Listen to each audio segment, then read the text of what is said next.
Le gratin, que dis-je, la crème de la crème des économistes et des grands experts de l'économie.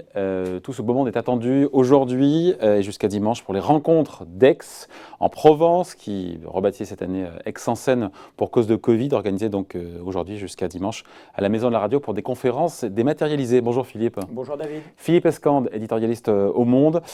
Il faut reconnaître, même s'ils ont du mal à l'avouer, nos amis économistes, ils sont dans le brouillard, ils sont un peu perdus dans cette crise, parce qu'il n'y a pas de précédent. C'est ça. Et même d'ailleurs, Jean-Hervé Lorenzi, qui était sur ce plateau il y a quelques jours, il le dit, il le reconnaît, qu'on ne sait pas trop où on va. Oui, alors là, s'il y a bien un sujet qui fait l'unanimité, c'est que personne ne comprend et n'a anticipé et ne comprend la crise actuelle. Alors il faut dire que ça ne s'est jamais produit dans l'histoire. Alors vous savez, les économistes, c'est les héritiers des historiens. Hein. Avant l'économie, les gens faisaient de l'histoire, et puis les économistes, c'est aussi un peu des historiens. Et donc ils ont traditionnellement ce recul. Eh bien, des épidémies, on en a vu, la grippe espagnole, on a vu des guerres, évidemment. Ça, c'est un peu le classique des grandes catastrophes économiques.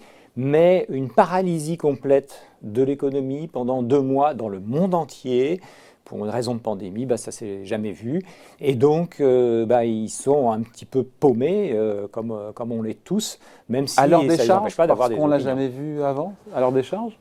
C'est une façon de les exonérer oui, bien sûr, parce que c'est très difficile. Déjà, ce n'est pas très facile d'anticiper. C'est finalement d'ailleurs parce qu'on leur demande plus d'être des bons analystes de ce qui s'est passé, d'avoir une compréhension des mécanismes, plutôt que d'être des météorologues qui vont prédire le temps qu'il fera demain. Ouais. Encore une fois, au-delà des économistes, quand on voit l'OCDE et même de grands organismes, quand on voit leurs projections de croissance, encore une fois, sur l'avenir, sur 2020, 2021, je crois que c'est l'OCDE, la fourchette est large comme jamais. Je crois que pour la France, c'était entre moins 8 et de mémoire, moins 14% oui. Sur cette année. Enfin, je veux dire, c'est plus une prévision, c'est un râteau, là. Oui, tout à fait. Et d'ailleurs, le meilleur exemple, c'est aux États-Unis. Hein. Il y a 2 mois, c'était au mois de mai, les analystes, les économistes prévoyaient que les États-Unis allaient enregistrer un chômage à peu près 20% de la population active, et puis les chiffres sortent, et puis ils sont descendus à 13%. Ça veut dire que, en fait, ils sont montés à 15. Ils sont montés à 15. On a eu 5 millions de créations d'emplois. Personne ne l'avait anticipé. Voilà. Ça veut dire que ce sont des situations dont on ignore tout sur la réaction finalement des agents qui sont observés par les économistes, qui font l'économie, c'est-à-dire le consommateur, l'investisseur, l'industriel, le financier. Et tous ces gens-là, ils réagissent en fonction de ce qui se passe sur le moment. Et ces réactions-là, elles ne ressemblent pas à ce qu'on a l'habitude de voir. Et donc, on est incapable d'anticiper. Même avant de revenir aux économistes, puisqu'on parle des Américains, même la réaction de politique publique de soutien à l'économie des Américains n'a rien à voir avec ce qu'on pouvait attendre et ce qui a été fait par le passé. Ils se sont un petit peu européanisés. Oui, alors là, pour le coup, c'est un peu le contre-exemple, c'est-à-dire, et ça illustre d'ailleurs la raison pour laquelle, en dépit du fait que les économistes sont un peu perdus dans cette crise, on les consulte beaucoup. On ne les a jamais autant consultés qu'en ce moment. Quand je dis « on », ce sont évidemment les politiques. Et pourquoi ? Parce qu'ils ont cette profondeur historique qui permet aussi d'éviter de refaire les mêmes erreurs. Et autant en 2008, ils avaient appris les leçons de 1929 et donc ils avaient noyé l'économie, la finance sous la monnaie, hein, c'était la grande réaction américaine, sous la planche à billets, pour éviter la catastrophe de 29. Mais en revanche, ça a été accompagné de plans d'austérité terribles qui ont mis à genoux en Europe, qui ont mis à genoux le continent. Eh bien, qu'est-ce qui se passe aujourd'hui ? Finalement, à la fois en Europe, mais aussi aux États-Unis, on a décidé, enfin les économistes ont dit, il faut aider l'économie. On pense qu'une épidémie, ça va durer éternellement et donc que ça va avoir une fin relativement rapide. Et donc, il faut empêcher l'économie de s'effondrer parce qu'une fois qu'elle est effondrée, évidemment, ça prend beaucoup plus de temps avant qu'elle ne remonte. Et le résultat de tout ça, c'est pour ça que je fais ce petit détour, c'est que les économistes, dans leur quasi-unanimité, ont dit il faut noyer l'économie sous l'argent, il faut emprunter, il ne faut pas avoir peur de s'endetter pour éviter le chômage de masse et surtout les faillites d'entreprises et qui ne pourraient ensuite pas revenir, en tout cas prendrait beaucoup plus de temps à revenir à l'état normal. Et les Américains comme les Européens ont noyé l'économie sous les dollars ou sous les euros. Et ça, c'est assez nouveau, notamment de la part des Américains. Ils ont des massivement... C'est ça. Voilà. Les Américains, ils font des trucs qu'ils n'ont jamais fait. Et vous me disiez, en préparant, on s'est parlé un petit peu avant, ils disent aux PME, arrêtez de licencier, ne licenciez pas, gardez vos salariés et on vous donne de l'argent. Voilà, alors il y a une catégorie d'entreprises, on dit on prend en charge les salaires et les charges de votre personnel, mais en échange, vous ne licenciez pas.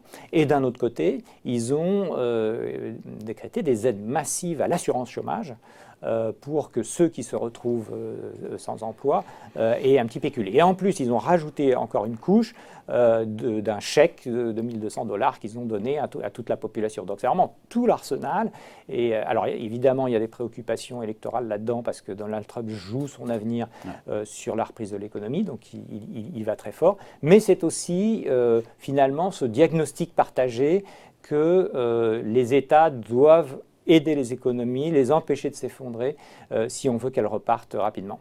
Ouais. Donc on revient aux économistes perdus dans le brouillard, aider les politiques en tout cas à éviter de commettre de nouveau les erreurs du passé, notamment de l'austérité une fois la crise passée. Leur objectif, c'est aussi maintenant de changer un peu leur façon de travailler, d'être plus en temps réel sur le rebond de l'économie, la consommation. On a entendu production d'électricité, nombre de cartes bancaires qui ont été utilisées. C'est aussi une façon différente de travailler. Tout à fait. Ça, c'est une grande nouveauté, un grand apport. Hein. Bon, on savait que les économistes, comme on vient de le dire, apporter cette profondeur historique sur les crises précédentes et ça permet de juger. Mais ce qui est nouveau, et notamment grâce à l'outil informatique, c'est que maintenant, ils ont un accès aux données qui est beaucoup plus considérable que ce qu'on pouvait avoir avant et qui leur permet, au lieu de travailler sur des données qui datent d'il y a 20 ans ou 10 ans, hein, c'est traditionnellement ce que fait l'OCDE, ce que font les grands organismes, et bien là, de travailler quasiment en temps réel. Et donc, effectivement, là, par exemple, aux États-Unis, il y a des chercheurs de Harvard qui ont mis au point un site que tout le monde peut consulter d'ailleurs, qui compile des données sur les transactions de carte bleue, sur la paye des salariés, et qui permet d'avoir quasiment en temps réel l'état de la consommation aux États-Unis, l'état de l'emploi, et donc ça permet d'avoir un pilotage, comme on est à 15 jours près. Ça permet effectivement d'avoir un pilotage qui est beaucoup plus fin que ça. Ils disent quoi, ces indicateurs en temps réel, d'ailleurs? C'est intéressant, ça. Ils disent, notamment sur les États-Unis, que la sensibilité de la consommation. La consommation, c'est fondamental aux États-Unis, c'est le premier moteur, c'est 70% de l'économie. Donc si le consommateur américain achète, l'économie va bien. S'il n'achète plus, l'économie se casse la figure.